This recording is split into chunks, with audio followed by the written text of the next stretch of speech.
Il y a une série de moutons qui a été faite par l'imam de un des imams de Masjid al-Nabawi, Abdul Muhsin ibn Muhammad al-Qasim. Et c'est des moutons qui ont été rassemblés en plusieurs volumes. Je pense qu'il y en a 5 en tout. Et dans chaque volume, c'est un degré ou un niveau différent. Donc il y a al-Mustawa al-Awwal, al-Mustawa al-Thani, al-Mustawa al-Thalith, al-Mustawa al-Rabi' et al-Mustawa al-Khamis. Et donc chaque degré, chaque niveau, il a ses titres de moutons. Donc je vais juste mentionner comme par exemple les différents exemples de moutons qu'il y a dans chaque mustawa. Al-Mustawa al-Awwal, il y a Nawaqid al-Islam, Al-Qawa'id al-Arba'a, Al-Usul al-Thalatha wa Adillatuha et Al-Arba'un al-Nawawiyya. Donc ça c'est les 4 moutons qu'il y a dans ce mustawa. Après Al-Mustawa al-Thani, il y a Manzumatul Bayquniyya. Le deuxième c'est Tuhfatul Atfal wal-Ghilman fi Tajwid al-Qur'an. Donc ça c'est au sujet du Tajwid. Le premier, Al-Bayquniyya, c'est sur Mustalah al-Hadith. Mustalah al-Hadith, les sciences qui ont rapport avec la science du Hadith. Le volume 1 c'était plus sur la Aqidah. Al-Aqidah et Al-Arba'un al-Nawawiyya c'est Al-Ahkam. Donc le volume 2 c'est mélangé. Il y a Al-Mustalah al-Hadith et Al-Bayquniyya, c'est un petit poème de 34 vers avec des règles sur le hadith. Tuhfatul Atfal, c'est aussi en forme de poème, mais c'est sur les règles du tajwid pour les enfants, pour les débutants. Mais c'est bon aussi pour les adultes, parce qu'il y a beaucoup d'adultes qui ne les connaissent pas. Le livre numéro 3, c'est Shurutus Salat wa Arkanuha wa Wajibatuha. Ça c'est sur le fiqh. Et c'est fiqh al-salat, fiqh al-wudu et ahkam al-salat. Donc c'est un très bon livre ça aussi. Ça explique les conditions de la salat, les piliers et les obligations de la salat. Et le numéro 4, c'est Kitab al-Tawhid alladhi huwa haqqun ou alladhi huwa haqqullahi ala al-abid. Et ça c'est le livre de Kitab al-Tawhid, il est connu, le livre du Cheikh Mohammed ibn Abdul Wahhab au sujet du Tawhid. Al-Mustawa al-Thalith, il y a dedans Manzumat Abi Ishaq al-Idiri ou al-Ilbiri. Ça je pense que c'est sur en tout cas je suis pas sûr, je ne le connais pas en fait celui-là, et je vais vérifier, on va regarder après. Il y a ensuite Al-Muqaddimatul Ajurumiyya, c'est dans Nahu, Ilm al-Nahu. Le troisième c'est Al-Aqidatul Al-Wasitiyya. Al-Wasitiyya c'est Al-Aqidah, c'est un livre de Ibn Taymiyyah sur Al-Asma wa Sifat, Aqidatul Ahl al-Sunnah. Al-Mustawa al-Rabi', c'est le premier c'est Al-Waraqat. Al-Waraqat c'est un livre c'est écrit par l'imam al-Juwayni, imam al-Haramayn al-Juwayni. C'est sur Usul al-Fiqh. Le deuxième c'est Unwan al-Hikam, je le connais pas celui-là. Et le troisième c'est Al-Rahabiyya. Al-Rahabiyya c'est sur les règles de l'héritage, c'est une manzouma sur les règles de l'héritage. Et Al-Aqidat al-Tahawiyya, c'est un résumé de la Aqidah de Ahl Sunnah wal Jama'a par l'imam al-Tahawi, un des imams des Salaf. Et Al-Mustawa al-Khamis, c'est plus le fiqh, c'est les hadiths de Bulugh al-Maram Et il y a aussi Zad al-Ma'ad. Zad al-Ma'ad, c'est un livre de fiqh hanbali. Et Alfiyat ibn Malik. Alfiyat ibn Malik, c'est un livre de grammaire arabe, mais très avancé, sous forme de poème. C'est pour ça qu'on l'appelle Alfiya, parce qu'il y a 1000 vers dedans. Donc, c'est mis par ordre de difficulté. Et après, il y a une petite introduction sur la méthodologie, comment on peut mémoriser les moutons. Donc, ça peut être utile pour nous aider. Comment faire pour mémoriser les moutons. Parce que les moutons, comme les ulama, ils mentionnent, c'est que ces moutons-là, ça fait partie des usul. Ça fait partie des usul, des fondements. Et dans chaque science, il y a un matan. Dans chaque science, il y a un matan que les ulama ont composé et écrit pour faciliter la compréhension du sujet ou de la science en question. Donc, si tu veux étudier, par exemple, al-hadith ou al-fiqh ou par exemple, mustalah, usul al-fiqh, nahu, peu importe la science ou le domaine que tu veux étudier, eh bien, les ulama, ils ont écrit dans cette science un matan pour les débutants qui sert d'introduction à cette science et qui renferme les points les plus importants qui sont reliés à cette science pour être capable d'avoir une base solide dans cette science-là. Si quelqu'un rentre dans une science et qui n'a pas bien appris les bases, bien, il va apprendre des choses, mais il ne va jamais être vraiment bien ancré, fermement ancré dans la science. Et c'est ça, il faut les bases. Il y a des ulama qui ont résumé ça en disant man muni'a al-usul hurima al-wusul. Celui qui n'a pas les bases, eh bien, il n'arrivera pas. Il ne pourra pas arriver à son objectif ou à sa destination. Et donc, c'est ça la réalité, en fait. Et c'est pour ça donc, que les ulama, ils ont mis dans chacune de ces sciences-là un matan. Et la façon dont les ulama faisaient dans le passé, la méthode traditionnelle pour étudier l'islam, eh bien, c'était de cette façon-là. Premièrement, ils commençaient par le Coran, ils mémorisaient le Coran, ils le lisaient à un cheikh. Tu vois, il le lit à un cheikh et que le cheikh, lui, il le corrige.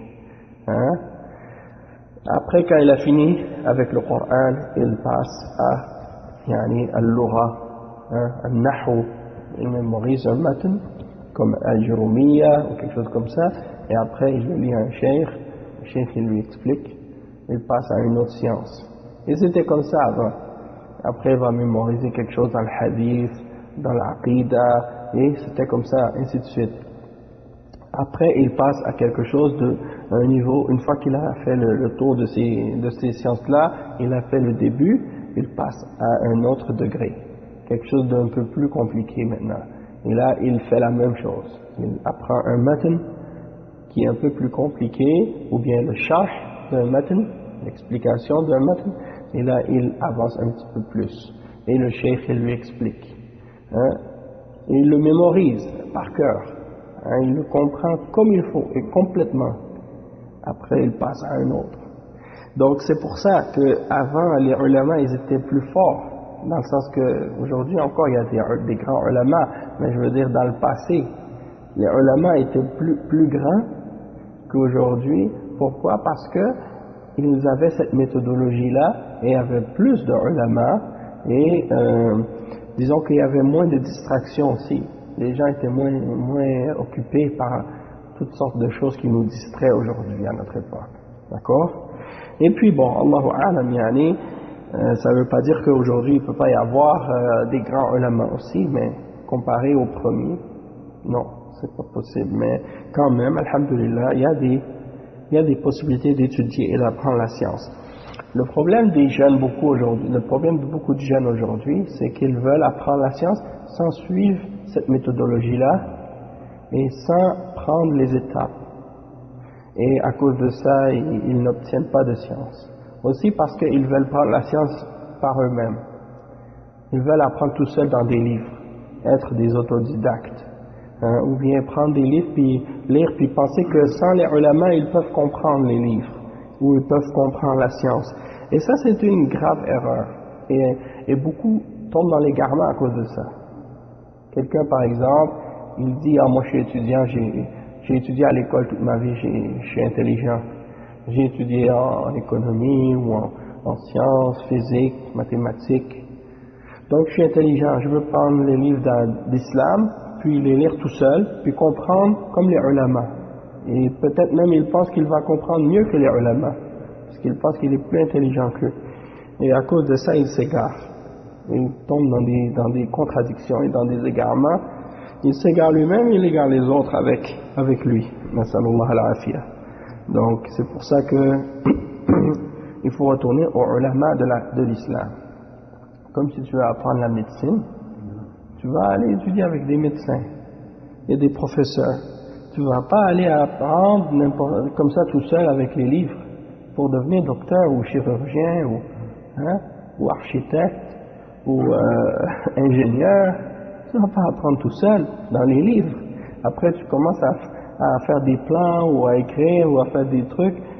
Tu veux construire un pont ou tu veux faire une opération sur un malade, tu veux faire une chirurgie. Avec ça, tu vas tuer des gens, tu vas faire des ponts qui vont s'écrouler. Pourquoi? Parce que tu n'as pas appris de la façon correcte. Sallallahu al-afiyah. Donc aujourd'hui, si quelqu'un devient architecte, pour qu'il fasse des plans, il faut qu'il soit testé. Il faut qu'on ait vérifié qu'il a vraiment bien appris pour qu'on dise que c'est un architecte agréé. Il doit avoir une certification et ainsi de suite. La même chose pour la médecine, la même chose pour les autres sciences, les autres domaines. Mais l'islam, c'est encore plus important. Parce que c'est la religion d'Allah, parce que c'est ta dunya et c'est ton akhirah. Donc c'est beaucoup plus grave. Si tu te trompes dans ta religion, c'est plus grave que tu te trompes dans la dunya. Donc le cheikh il a écrit ça et puis il dit ashalu tariqatin li hifdh al-mutun. La façon la plus facile pour mémoriser les mutun. Il dit al-mudawamatu ala hifdh al-mutun. Al-mutun jam'u matn. C'est le pluriel du mot matn. Et al-matn c'est un texte. Et c'est-à-dire c'est de ça qu'on parlait tout à l'heure, un texte de base, ok, comme par exemple al-usul al-thalatha, ça c'est un matn. Après de ce matn, les ulama ils vont expliquer ce matn dans des shuruh, c'est-à-dire des livres qui sont expliqués.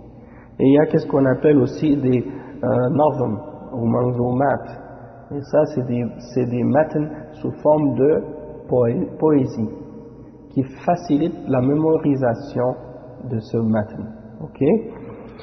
On va donner des exemples après. Donc il dit al-mudawamatu ala hifz al-mutun wa adam al-ikthar min al-mahfuz al-yawmi. Donc il dit de constamment de rester constant dans la mémorisation des mutun. Une fois que tu as mémorisé un matn dans une science et que tu l'as mémorisé parfaitement, et que tu la maîtrises, tu maîtrises ce matn, eh bien après tu le revises constamment. Donc le fait de le reviser constamment pour pas l'oublier, ça fait que cette science elle reste toujours avec toi. Et tout ce que tu vas avoir par la suite, tu vas bâtir par-dessus ce matn. Peut-être que dans le matn à la base il y a des erreurs, ou il y a des choses qui sont peut-être pas correctes. C'est pour ça que tu le lis au cheikh. Le cheikh il te corrige, ou bien il te clarifie dans le matn qu'est-ce qui est correct ou qu'est-ce qui n'est pas correct. Et il te ramène les adillah et les preuves, parce que des fois dans le matn il n'y a pas toutes les preuves. C'est juste un résumé de la science. Après il dit وَعَدَمُ الْإِكْثَارِ مِنَ الْمَحْفُوظِ الْيَوْمِ. C'est-à-dire si tu veux mémoriser un matn, tu ne dois pas te mettre une charge qui est trop lourde. pour toi. Comme si tu vas dire, par exemple, je veux mémoriser 10 phrases. Peut-être que 10 phrases c'est beaucoup. Donc tu vas dire, je veux mémoriser 10 phrases. Tu commences, tu essaies de mémoriser 10 phrases ou 10 lignes, et puis tu réalises que le lendemain tu les as oubliées. Donc c'est mieux de commencer par quelque chose de plus petit, puis après, graduellement, peut-être tu vas être capable de faire plus par la suite, mais pour commencer, commence par 2 ou 3 lignes, hein, puis après tu avances. Comme ça, tu es sûr que ce que tu as appris, ça va rester. وَالتَّأَنِّي فِي الْحِفْظِ, c'est-à-dire de prendre son temps, d'y aller doucement, okay? De ne pas se précipiter dans la mémorisation. هو نهج العلماء, ça c'est la méthode, c'est la voie des ulama. قال الزهري رحمه الله إنما جمعنا هذا العلم بالحديث والحديثين والمسألة والمسألتين. Subhanallah. Donc qu'est-ce qu'il dit à l'imam al-Zuhri? L'imam al-Zuhri, c'est un des grands imams des salafs. Okay? Et qu'est-ce qu'il dit? Il dit, on a réuni cette science en commençant par un hadith ou deux, ou bien un point dans la science ou deux à la fois. C'est pas essayer de tout apprendre d'un seul coup, comme certains parfois. Qu'est-ce qu'ils essaient de faire? Ils essaient d'apprendre la science, ils veulent apprendre tout, des gros morceaux en même temps. Alors que non, la science, ça se prend petit à petit, goutte à goutte, hein? Et puis ça se prend sur des longues périodes de temps. C'est pas toute la vie. Non, exactement. Donc c'est pas quelque chose comme tu dis, bon là, comme maintenant c'est devenu à la mode de faire des séminaires, puis dans un séminaire par exemple, une semaine tu vas étudier un livre avec un cheikh, ou en 3 jours. Dans un séminaire, le cheikh il commence le livre jusqu'à la fin. Ça c'est bénéfique, mais c'est pas juste comme 3 jours ou une semaine qui va faire que tu vas apprendre comme il faut ce livre. C'est avec le temps, subhanallah, et que petit à petit tu vas voir que en suivant les cours avec les ulama que la science vient. C'est pas d'un seul coup. Après il dit والمتن إما أن يكون حديثا عن النبي صلى الله عليه وسلم وإما أن يكون نثرا أو نظما. Donc il dit le matn, soit que c'est un hadith du prophète sallallahu alayhi wa sallam, comme al-Arba'un al-Nawawiyya, les 40 hadiths de l'imam al-Nawawi, il a rassemblé des hadiths, ça c'est la base de son livre, c'est un matn. Maintenant, tu vas trouver d'autres livres des ulama qui expliquent ces hadiths-là en détail. Et puis il y a des degrés de détail. Certains de ces explications-là, ils vont expliquer le hadith, ils vont faire 3-4 pages pour chaque hadith, ou plus, ou moins. Et il y en a d'autres, ils vont juste mettre, par exemple, ils vont expliquer chaque mot, ils vont donner une petite phrase pour expliquer. Ils vont expliquer le hadith en une demi-page ou une page, ou moins. Hein? Donc c'est pour dire Arba'un al-Nawawiyya, il y a plusieurs shuruh des ulama maintenant. Il y a le sharh de Ibn Daqiq al-Aid, il est très très petit. Il y a le sharh de Mohammed Hayat al-Sindi, un des shuyukh de Al-Madina. Il a un sharh, c'est un petit résumé aussi. Il fait une explication de chaque hadith en une page. Chaque mot il l'explique avec un petit résumé. Et il y a le sharh de Cheikh Abdul Muhsin al-Abbad qui est un petit peu plus long, et il va expliquer, par exemple, il mentionne le hadith, et après à chaque hadith il mentionne qu'est-ce qu'on peut tirer du hadith. Il mentionne point par point, hein, selon le nombre de fawaid qu'il y a dans le hadith. Sinon il y a aussi le sharh de Cheikh Mohammed ibn Salih al-Uthaymin qui est un petit peu plus élaboré, le sharh de Cheikh Salih al-Fawzan qui est encore plus élaboré, le sharh de Cheikh Salih al-Sheikh qui est encore plus élaboré, et si tu veux continuer comme ça, il y a aussi le sharh de l'imam Ibn al-Mulaqqin aussi, qui est un petit peu plus résumés, et il y en a d'autres encore. Donc c'est pour dire que il y a toujours possibilité d'avancer après par la suite, une fois que tu as mémorisé les hadiths. Après il y a d'autres types de mutoun qui sont des nasr. Et un nasr c'est quoi? C'est un texte écrit, comme par exemple al-Ajurumiyya. Al-Ajurumiyya c'est un texte, hein? Et par exemple al-Waraqat, c'est un texte, c'est pas en forme de poème, c'est juste des textes écrits. Ou bien par exemple un exemple de nasr, al-Usul al-Thalatha ou al-Qawa'id al-Arba'a, les trois fondements, les 4 règles, et ainsi de suite. Tout ça c'est des exemples. Ou bien par exemple al-Aqidah al-Wasitiyya, ou bien al-Aqidah al-Tahawiyya. C'est des exemples de nasr. Et il y a d'autres que c'est des manzoumat ou nazm, c'est-à-dire que l'information est mise sous forme de vers, et donc il y a un rythme, ok? Il y a un rythme, et donc ça facilite la mémorisation. Pour certaines personnes c'est plus facile, pour d'autres ils peuvent mémoriser parfois le nasr plus facilement que le nazm, hein? Ça dépend des personnes des fois. Et il y a plusieurs livres qui sont écrits comme ça, sous forme de nasr, comme j'ai dit tout à l'heure, Alfiyat ibn Malik, c'est un exemple. Sinon il y a les livres de Hafiz al-Hakami. Beaucoup de ces livres sont des manzoumat. Il a mis sous forme de vers plein de livres sur différents sujets, dans l'aqida, dans le fiqh, dans l'usul, il y en a dans plein de domaines. Et parmi les shuyukh aujourd'hui qui mémorisent presque tous les moutons de Cheikh Al-Hafiz Al-Hakami, c'est le Cheikh Mohammed bin Hadi Al-Madkhali. Il les mémorise par cœur. Et des fois comme ça, il les sort comme ça en plein discours. Et tout d'un coup, il sort des vers et puis il commence à les citer, puis après, il les explique. Subhanallah, il est très fort dans ça. Masha'Allah, barakallahu fi. Hafizahullah. Et il y a également d'autres exemples de manzoumat comme al-Bayquniyya. Al-Bayquniyya, comme on a dit tout à l'heure, dans Mustalah al-Hadith, les sciences du hadith, c'est-à-dire les terminologies qui sont employées par les ulama pour désigner les différentes catégories de hadith selon leur niveau, soit authentique ou faible ou hasan, sahih ou hasan ou da'if, et toutes les différentes catégories. Donc il y a ça.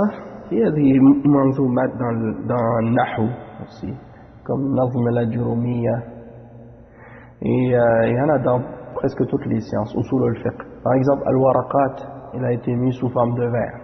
Il y a un cheikh qui s'appelle Al-Imriti. Al-Imriti, un égyptien, il a mis sous forme de vers plusieurs livres de différentes sciences. Comme il a fait le Nazm de Al-Ajurumiyya, il a fait le nazm de Al-Waraqat et d'autres, et il a fait aussi un nazm d'un livre de fiqh. Donc il y a des manzoumat dans les livres de fiqh aussi. Naam. Il y a un livre de fiqh aussi, Shafi'i. Je me rappelle, Cheikh Mohammed Aman al-Jami, il le citait, puis il mentionnait qu'il avait étudié ce livre-là. Ça s'appelle Az-Zubad. Az-Zubad. Et ça, c'est un livre de fiqh. Mais sous forme de poésie. Mais il y en a beaucoup d'autres encore. Il y en a qui sont plus courts, il y en a qui sont plus longs selon la difficulté ou le niveau des élèves. Donc il dit مقدار ما تحفظه من المتون ما يلي. Donc la quantité de ce que tu dois mémoriser à partir des moutons, c'est tel que suit. Tel que le cheikh il va l'expliquer. Il mentionne le premier point. إذا كان المتن المحفوظ من متون الحديث فاحفظ كل يوم 3 أحاديث. Donc il dit, si le matin que tu mémorises fait partie des moutons de hadith. Il dit, essaie de mémoriser chaque jour 3 hadiths. Un exemple de matin dans le hadith, c'est celui-là. Après, en général, ça c'est Umdatul Ahkam, c'est le livre qu'on étudie en ce moment, avec le sharh de Cheikh Al-Bassam. Mais celui-là, il n'y a pas de sharh, c'est seulement le texte. C'est ça qu'on appelle le matn. Ok? Et il dit, chaque jour, tu essaies de mémoriser 3 hadiths. Bien entendu, il y a le cheikh, il donne ça comme conseil. Si c'est un livre de hadith, de faire 3. Mais selon ton niveau aussi, si tu n'es pas capable de faire 3, tu vas faire moins. Et avant celui-là, les ulama, ils conseillent de commencer par Al-Arba'un al-Nawawi, les 40 hadiths de l'imam al-Nawawi. Donc si tu n'as pas mémorisé encore les 40 hadiths, tu commences par les 40 hadiths. C'est-à-dire que c'est bien de les lire et de les connaître de façon générale, mais de les mémoriser par cœur, c'est mieux. Pourquoi? Parce que la science, quand tu la mémorises, c'est comme si tu l'as attachée, elle reste avec toi. Et les imams, parmi les ulama, il y en a qui disaient, ta science, c'est uniquement ce que tu peux amener avec toi aux toilettes. Dans le sens que le livre, tu ne peux pas l'amener avec toi aux toilettes. Mais la science que tu as mémorisée dans ton cœur, tu l'amènes partout avec toi. Hein? Même dans les toilettes. C'est-à-dire que si tu es quelque part ou tu es dehors, tu n'as pas le livre avec toi, qu'est-ce que tu vas faire? Quelqu'un te pose une question ou tu as besoin de quelque chose, d'une science quelconque, tu n'as pas le livre avec toi. Mais si tu l'as mémorisé, le livre il est avec toi parce que tu l'as dans ton cœur. N'importe quelle information que tu as besoin, tu le sors comme ça à volonté parce que tu l'as mémorisé. C'est ça qui fait la différence entre les Tullab'in et les gens ordinaires. Tu vois, lorsqu'ils vont mentionner quelque chose, ils le mentionnent et ils le mémorisent exactement. Comme ça, ils ne vont pas déformer la parole d'Allah ou la parole du prophète sallallahu alayhi wa sallam, et ils vont distinguer entre ce qui est sahih et ce qui est daïf, hein, ou pas attribuer des paroles au prophète sallallahu alayhi wa sallam qu'il n'a pas dit. Donc, l'exemple, 3 hadiths par jour, ça dépend. Il y a des hadiths qui sont très longs, des hadiths qui sont très courts. Donc tu vas regarder selon ta capacité, selon ta force, et aussi des fois selon la journée, hein, parce qu'il y a des journées où tu es plus motivé que d'autres. Et la motivation, ça joue un grand rôle dans ça. Il dit فَحْفَظْ كُلَّ يَوْمٍ 3 أحاديث. 3 hadiths par jour. Qu'est-ce qu'il dit ensuite? ثانيا إذا كان نثرا فاحفظ جملة مفيدة منه لا تزيد على 5 أسطر. Il dit si c'est un nathr, c'est-à-dire c'est un livre avec un texte, et il dit mémorise une phrase complète, jumla mufida, qui ne dépasse pas 5 lignes ou 5 phrases, hein, 5 lignes. C'est-à-dire plutôt 5 lignes, pas 5 phrases, 5 lignes. Et il dit ثالثا إذا كان منظوما فلا تزد على حفظ 3 أبيات. Donc si c'est un poème sous forme de poésie, ne dépasse pas 3 vers. نعم donc 3 vers. وبهذا المقدار المتأني مع التكرار يرسخ المحفوظ بإذن الله. Il dit avec cette portion que tu vas mémoriser et que tu vas aller doucement, et en répétant constamment التكرار, tu le répètes tout le temps, ça va rester ancré dans ta mémoire et tu ne vas pas l'oublier بإذن الله. طريقة حفظ المتون ما يلي. Il dit la façon de mémoriser les moutons, c'est la suivante. Là, il nous donne des règles ou des moyens pratiques pour mémoriser. C'est-à-dire des méthodes pratiques qu'on peut appliquer. Attends, juste un instant, parce que donc le cheikh dit أولا كرر المقدار الذي تريد حفظه 20 مرة حفظا وأفضل وقت للحفظ بعد صلاة الفجر. Donc il dit, répète la portion que tu veux mémoriser 20 fois par mémoire, de mémoire. C'est-à-dire, une fois que tu as mémorisé la portion que tu voulais, essaie de la répéter sans regarder 20 fois de mémoire. Et il dit que le meilleur moment pour mémoriser, c'est le matin après Salat al-Fajr. Deuxièmement, il dit كرر بعد العصر أو بعد المغرب ما حفظته في الفجر 20 مرة حفظا. Donc il dit répète après l'Asr et ou après le Maghrib ce que tu as mémorisé après le Fajr 20 fois de mémoire. Donc tu as mémorisé quelque chose après le Fajr, après l'Asr tu le revises encore 20 fois, tu le répètes 20 fois par mémoire, ou bien après le Maghrib. Donc comme ça va être plus fort, plus ancré dans ta mémoire. Peut-être des fois tu dois même ajouter plus que 20 fois, ça dépend. Hein? Si tu veux ajouter plus que 20 fois des fois, ou, donc pour que tu vas être certain que tu ne vas pas l'oublier, Inch'Allah.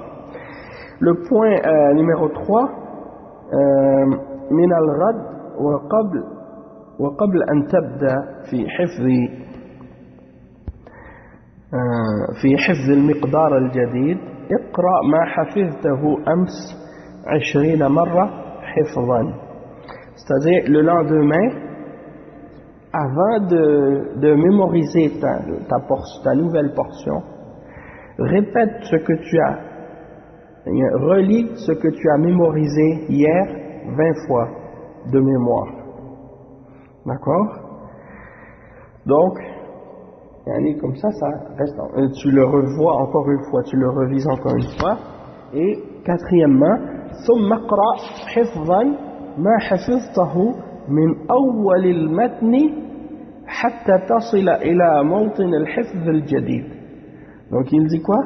Il dit puis ensuite lis de mémoire ce que tu as mémorisé depuis le début du matin jusqu'à ce que tu arrives à l'endroit de la portion de nouvelle, de qu'est-ce que tu vas mémoriser de nouveau. Cinquièmement, بعد ذلك ابدأ في حفظ الدرس الجديد بالطريقة نفسها. Il dit, et après, commence à mémoriser le nouveau dars de la même manière que tu l'as fait. C'est la nouvelle partie que tu veux apprendre, commence à la mémoriser de la même manière que tu as mémorisé la partie précédente. Sixièmement, كرر هذه الطريقة يوميا حتى تنتهي من حفظ المتن ويرسخ المحفوظ. Donc il dit, quand tu répètes cette méthode quotidiennement jusqu'à ce que tu aies mémorisé le matn et que cette mémorisation soit fermement ancrée dans ta mémoire. وبهذه الطريقة سر في كل متن تحفظه. وبهذه الطريقة سر في كل متن تحفظه. C'est-à-dire, continue de cette façon et avance de cette façon pour chaque matn que tu vas mémoriser. مع ضرورة مدارسة العلم حفظا ومراجعة وقراءة للكتب وحضور دروس العلماء وملازمتهم والسؤال عن ما أشكل من مسائل العلم. Donc il dit de cette méthode, donc il dit après, tout en restant conscient de la nécessité de continuer à étudier la science, de la mémoriser, de la reviser tout le temps, et de lire les livres, et d'assister aux cours des ulama, et de rester avec eux constamment, et de poser des questions au sujet des choses qui qui te posent de la difficulté dans la science, des choses que tu trouves, que tu as trouvé compliquées à comprendre, tu demandes aux savants, aux hommes de science, pour qu'ils te l'expliquent et pour qu'ils te le clarifient, au fur et à mesure que tu avances.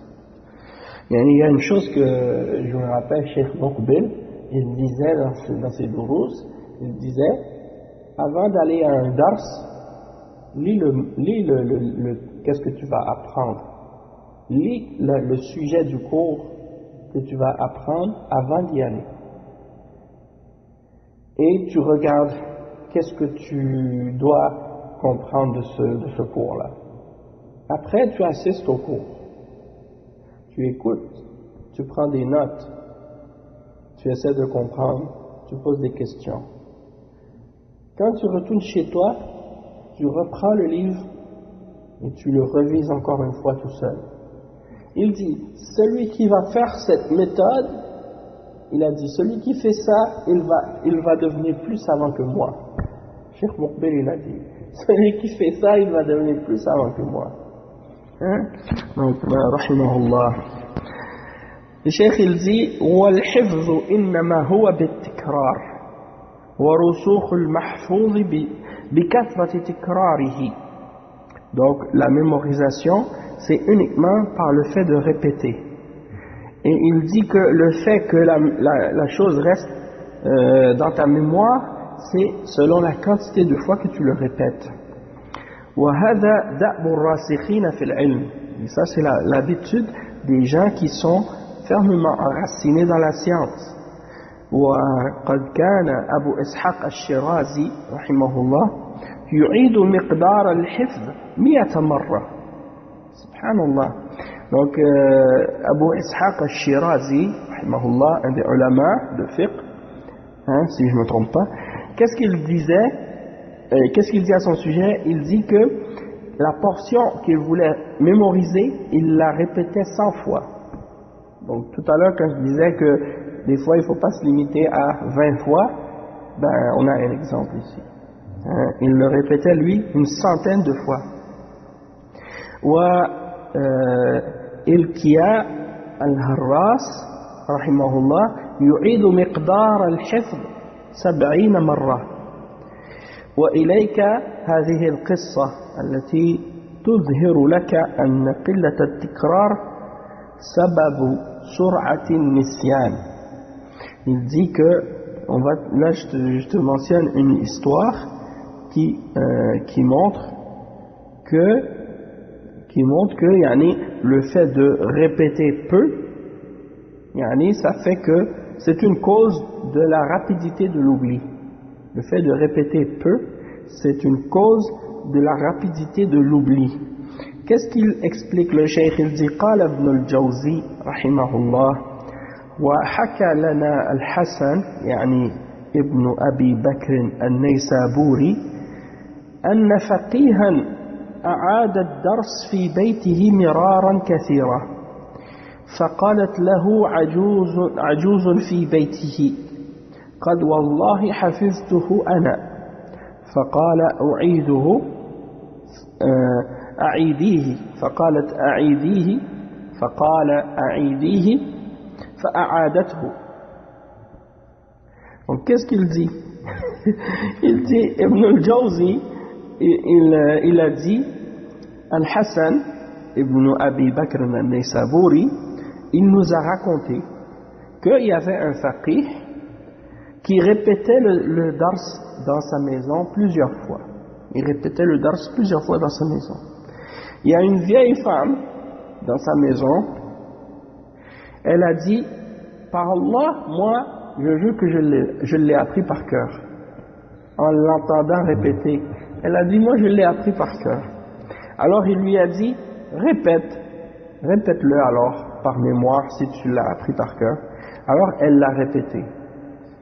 Il dit, فلما كان بعد أيام قال يا عجوز أعيدي ذلك الدرس، فقالت ما أحفظه، قال أنا أكرر عد الحفظ لأن لا يصيبني ما أصابك. Donc, après quelques jours, il a dit, oh, toi, vieille dame, répète ce dars que tu avais mémorisé. Elle a dit, je ne le mémorise pas, c'est-à-dire je l'ai oublié. Il a dit, moi, je répète plusieurs fois la mémorisation de ce dars pour pas que je sois atteint de ce qui t'est arrivé. C'est-à-dire pour pas que j'oublie comme toi, tu as oublié. Donc il dit, Kayfa uraji al-mutun. Donc là maintenant c'est un autre sujet. Comment on fait pour reviser les mutun? Comment on fait pour reviser les mutun? Il dit, إذا حفظت متونا متنوعة في فنون العلم فراجعها لتكون أرسخ في الحفظ. Il dit, si tu as mémorisé des moutons dans des sciences diverses sciences, alors revise-les pour que ce soit plus ferme dans ta mémoire, mieux ancré dans ta mémoire. وأظهر في الاستحضار, c'est-à-dire que lorsque tu as besoin de ramener quelque chose de ta mémoire ou de mentionner quelque chose de mémoire, ça va être plus facile de le rappeler, de t'en rappeler et de le dire sur le moment. Des fois tu as besoin d'un hadith et tu en as besoin sur le champ. Pendant que tu es en train d'expliquer quelque chose dans un dars ou dans une discussion ou dans peu importe l'occasion, tu as besoin de mentionner la preuve pour la question ou pour le sujet. Donc il faut que tu sois capable de ramener le hadith à ta mémoire ou la ayah dans le Coran ou la parole des ulama. Tu as besoin de l'avoir à portée de la main. Et pour que ce soit plus rapide, eh bien il faut que tu revises cette science tout le temps, et les moutons en particulier. Wa asra'u fil istidlal, c'est-à-dire que tu puisses amener les preuves plus rapidement. Wa mimma yu'in, un des ulama, un parmi les ulama de notre époque qui est vraiment surprenant et étonnant dans sa façon, dans sa rapidité de ramener les adilles et dans la rapidité et puis la quantité aussi de preuves qu'il ramène, c'était Cheikh Abdelaziz Ibn Baz. Subhanallah, le nombre de versets et le nombre de hadiths qu'il peut rapporter en très très peu de temps sur un sujet, c'est étonnant comment il faisait. Et si tu veux une preuve de ça, regarde les livres qui sont écrits. La plupart de ces livres sont basés sur des conférences qu'il a données, qui ont été retranscrits par la suite. Et bien, tu vois, subhanallah, des fois c'est 2 pages, 3 pages de versets, de Coran et des hadiths seulement, de sa mémoire. Cheikh bin Baz, il n'est pas voyant, il était aveugle, rahimahullah. Donc il commence à citer des versets, il ne s'arrête plus. Après il commence à citer les hadiths, il ne s'arrête plus. Après il commence à citer des athars et des paroles des sahaba, des paroles des salafs, il ne s'arrête plus. Mais tout ça de sa mémoire. Après il ramène les paroles des ulama dans les livres de fiqh, et même parfois il te cite même le numéro de la page. Donc c'est pour te dire comment c'est un alim, subhanallah, étonnant et surprenant dans sa science et dans sa mémoire et tout ça. Rahimahullah. Non. Exactement, comme le frère dit, ils ont donné toute leur vie pour étudier cette science. Et comme un autre aussi qui me rappelle ça, c'est aussi Mohammed Amin al-Shanqiti, Cheikh Mohammed Amin al-Shanqiti, qui a écrit le tafsir Adwa al-Bayan. Subhanallah. Je ne sais pas si vous avez, mais il y a des audios de lui, des enregistrements de ses durus. Moi je vous dis, écoutez ses durus pour voir comment il fait ses cours. Et quand tu l'écoutes parler, tu as l'impression que c'est quelqu'un qui est en train de lire une feuille. Tu vois, c'est quelqu'un, quand il parle, comme s'il est en train de lire une feuille, il ne s'arrête pas. Il ne s'arrête même pas pour respirer. C'est sans arrêt, du début jusqu'à la fin. Et il explique, il cite des paroles de ulama, il cite des poésies, il cite surtout dans son tafsir, Adwa al-Bayan. Il y a des passages de ce tafsir qui sont enregistrés et que tu peux les trouver facilement sur Internet.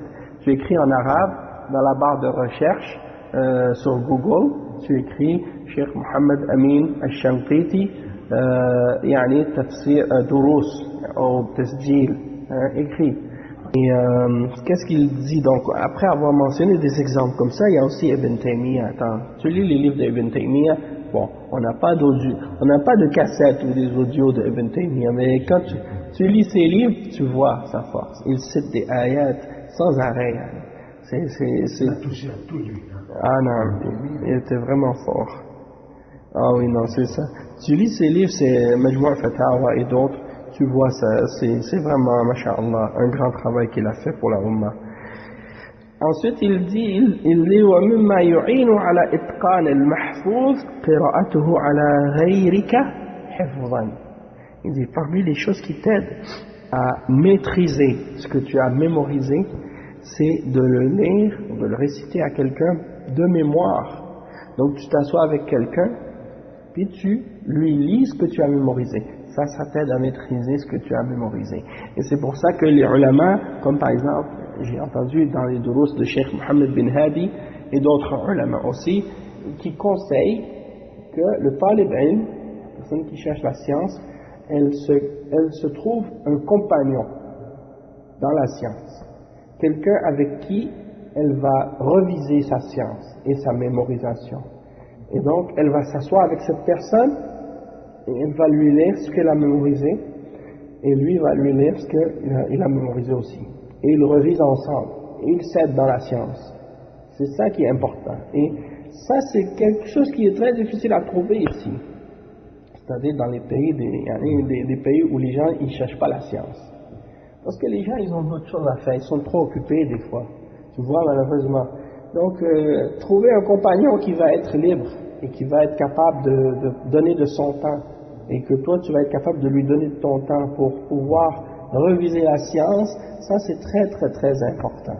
C'est fondamental. Tu ne peux pas avancer si tu n'as pas quelqu'un avec qui tu peux reviser la science. Et c'est pour ça que je disais aux frères, si on va faire des périodes d'études et de mémorisation, de revision, il faut que chacun qui vient assister à ces sessions-là, il faut que chacun se trouve un compagnon et qu'il soit assidu avec lui à faire ses revisions, à faire ses mémorisations, à mémoriser ensemble et à s'entraider. Inch'Allah, on doit tous s'entraider, même dans ces choses-là. Qu'est-ce que tu dis? Pour la salat al-jama'a, pour le wudu, pour toutes les choses de la religion, c'est bien d'avoir quelqu'un avec qui tu es comme un compagnon et qui t'encourage lorsque tu as un moment de faiblesse, ou lorsque tu te sens paresseux, ou lorsque tu es fatigué. Lui il te donne de la force, il t'encourage, il te rappelle qu'est-ce qui est bon. Comme ça tu vas pas t'affaiblir facilement. Hein? Exactement. Donc ça c'est quelque chose qui nous manque, et ça c'est des choses qu'il faut faire. Il n'y a rien de mal là-dedans. Mais on vit à une époque où les gens ils disent mets-toi de tes affaires, ça c'est ma vie, c'est ma vie privée, c'est des choses comme ça. Et ça ça fait pas partie de l'islam. Dans le sens que c'est sûr qu'on a notre vie privée, on a des choses personnelles, mais le fait de venir à la jama'a, de venir prier à la mosquée et tout ça, ça fait pas partie de notre vie privée. Ça fait partie de notre foi, de notre religion. Et on doit s'encourager et s'entraider. Et il faut compétitionner dans le bien. Même Allah subhanahu wa ta'ala dit dans le Coran, il dit Sabiqu, Sari'u. Et c'est comme il nous encourage à compétitionner entre nous. Même qu'est-ce qu'il dit Allah subhanahu wa ta'ala? Il dit وَفِي ذَلِكَ فَلْيَتَنَافَسِ الْمُتَنَافِسُونَ. C'est dans cela que ceux qui veulent compétitionner doivent compétitionner. Al-munafasa, de vouloir essayer d'être meilleur que l'autre dans le bien, faire plus d'efforts que lui pour arriver à obtenir plus de bien. Hein? Sans bien entendu souhaiter que l'autre diminue ou qu'on enlève du bien à l'autre, non. Tu vois? Dans ce sens-là. Après qu'est-ce qu'il dit le cheikh? Il dit وَطَرِيقَةُ الْمُرَاجَعَةِ مَا يَلِي. Et la façon de reviser, c'est la suivante. C'est-à-dire quand tu vas reviser avec quelqu'un d'autre et que tu revises les différentes mutun que tu as appris. Il dit راجع كل يوم صفحتين وقرأها حفظا 20 مرة. Donc ça c'est pour qu'est-ce que tu as déjà mémorisé. Il dit tu revises chaque jour 2 pages et tu les lis de mémoire 20 fois. Les 2 pages tu les lis chaque fois 20 fois. Subhanallah. Deuxième point. وفي الغد وقبل أن تبدأ في المراجعة الجديدة اقرأ حفظا ما راجعته أمس 5 مرات. Donc il dit le lendemain, avant de commencer la nouvelle partie de ce que tu veux reviser, eh bien il dit relis de mémoire ce que tu as révisé hier 5 fois. Hein? Troisième point, ثم ابدأ في المراجعة الجديدة بمقدار صفحتين حفظا 20 مرة وهكذا سر في كل يوم إلى نهاية المتن. Il dit puis commence la nouvelle révision que tu veux faire. Tu fais 2 pages et tu le récites de mémoire 20 fois et tu continues de cette façon-là chaque jour jusqu'à ce que tu termines le matin. Ça c'est-à-dire avec la personne avec qui tu revises. وإذا انتهيت من مراجعة المتن الأول فاقرأ كل يوم منه 5 صفحات حفظا حتى تنتهي منه. Il dit et lorsque tu as terminé de ta révision du premier matin, il dit lis chaque jour de ce matin 5 pages de mémoire jusqu'à ce que tu termines. Cinquièmement, إذا رجعت 5 صفحات من المتن الأول فابدأ في مراجعة المتن الثاني كما فعلت في المتن الأول. Donc il dit lorsque tu as terminé de reviser 5 pages ou de lire 5 pages de mémoire du premier matin, commence maintenant ta révision du deuxième matin et fais comme tu as fait pour le premier. Fais comme tu as fait pour le premier. Sixièmement, توقف يوما في الأسبوع عن المراجعة الجديدة واقرأ حفظا ما راجعته في الأسبوع. Il dit prends un jour, pendant un jour arrête-toi de faire ta nouvelle révision et pendant ce jour-là revise ce que tu as révisé, récite de mémoire ce que tu as révisé pendant la semaine. Et septièmement, إذا أتقنت المحفوظ بهذه الطريقة فلا يمضي عليك شهر إلا وقد راجعته كله حفظا. Donc il dit, si tu as maîtrisé ce que tu as mémorisé de cette manière, eh bien tu ne vas pas passer, il n'y a pas un mois qui va passer, excepté que tu auras revisé la mémorisation de tout ce que tu as appris.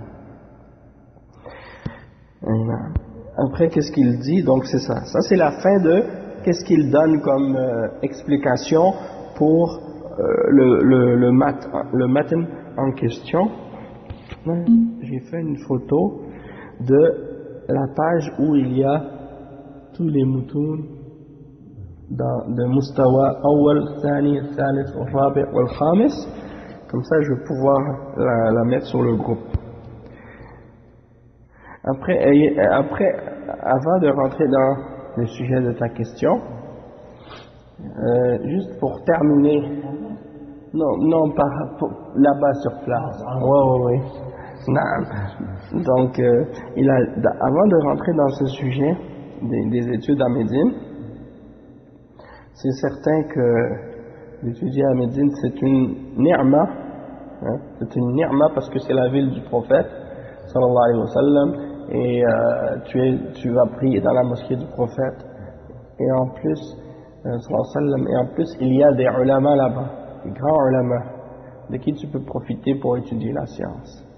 Donc c'est une ni'ma, si tu peux y aller, d'y aller et de profiter de la science là-bas. Bien entendu, c'est bon de connaître la méthodologie pour apprendre, pour étudier. Comme ça, tu vas vraiment profiter.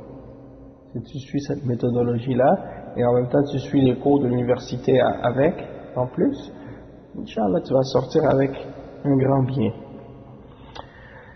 En tout cas, c'est ça. Qu'est-ce que je veux faire dans les cours ou dans les périodes de mémorisation et de révision? C'est ça, c'est qu'on choisisse des moutons, puis qu'on les mémorise ensemble, qu'on les revise ensemble, puis qu'on les étudie ensemble. Aussi, qu'est-ce que j'aimerais faire? C'est prendre des durous des ulama, enregistrés en arabe, pour ceux qui connaissent l'arabe, puis qu'on s'assoit ensemble pour étudier. C'est-à-dire qu'on va prendre les audios, on va les écouter ensemble, on prend des notes, comme si le cheikh il était là avec nous. Ça c'est dans les moments où on n'aura pas, c'est-à-dire dans les moments où on n'aura pas la possibilité, parce que des fois j'ai l'intention plus tard, Inch'Allah si c'est possible, qu'on ait des communications par téléphone avec des shuyukh qui vont nous donner des conférences de temps en temps. Donc si ça c'est possible, dans ce cas-là, alhamdoulilah, on va le faire live, mais sinon si c'est pas possible, c'est pas grave. Il y a des durous des ulama enregistrés, des séries complètes. Donc si on peut profiter de ça ensemble, étudier les durous des ulama, en plus des cours qu'on fait en dehors de ça, c'est quelque chose qui va être très bénéfique. Mais c'est sûr que c'est pas tout le monde qui comprend l'arabe ou qui comprend les paroles des ulama en arabe.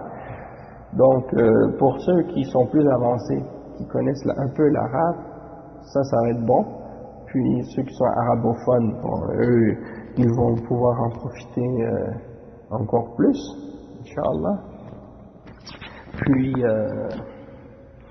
Puis c'est ça. Donc ça c'est qu'est-ce que je propose pour les frères, Inch'Allah. Donc on va en discuter, Inch'Allah, on va en parler entre nous pour savoir par quoi commencer. Moi je me disais que étant donné qu'on fait en ce moment le sharh de Umdatul Ahkam, pourquoi pas commencer à essayer de mémoriser les hadiths de Umdatul Ahkam. Il y a 420 et quelques hadiths, donc c'est pas beaucoup, si on regarde, c'est pas beaucoup. Et c'est des hadiths sur les règles de l'adoration, sur al-tahara, al-salat, al-zakat, al-sawm, hajj, après il y a al-buyu', et après il y a al-zawaj, al-nikah, al-talaq, et toutes les autres règles qui ont rapport avec l'islam, al-fara'id, et ainsi de suite, al-hudud, et ainsi de suite. Donc il y a tous les chapitres. Donc je pense que c'est un livre qui est vraiment important et bénéfique. Si on le mémorise puis qu'on le comprend ensemble, ça va être très très très bénéfique. Puis, Inch'Allah, donc, ça c'est ce que je propose. Sinon, il y a aussi les livres, bien entendu, Al-Usul al-Thalatha, Al-Qawa'id al-Arba'a, qu'on doit mémoriser pour les frères qui ne l'ont pas encore fait, même s'ils ne sont pas encore arabophones, mais c'est toujours possible pour eux de les mémoriser. Al-Arba'un al-Nawawiyya, ça aussi. Mais de toute façon, on n'est pas tous obligés de mémoriser tous les mêmes livres en même temps. Chacun selon son niveau, ou ceux qui ont déjà mémorisé ça, ils peuvent passer à autre, puis essayer de trouver quelqu'un qui va réviser avec eux. Tu vois? Donc ça c'est quelque chose qui est intéressant, Inch'Allah. Donc on va essayer de faire ça, bi'idhnillah. سبحانك اللهم وبحمدك أشهد أن لا إله إلا أنت أستغفرك وأتوب إليك وصلى الله وسلم على نبينا محمد وعلى آله وصحبه أجمعين.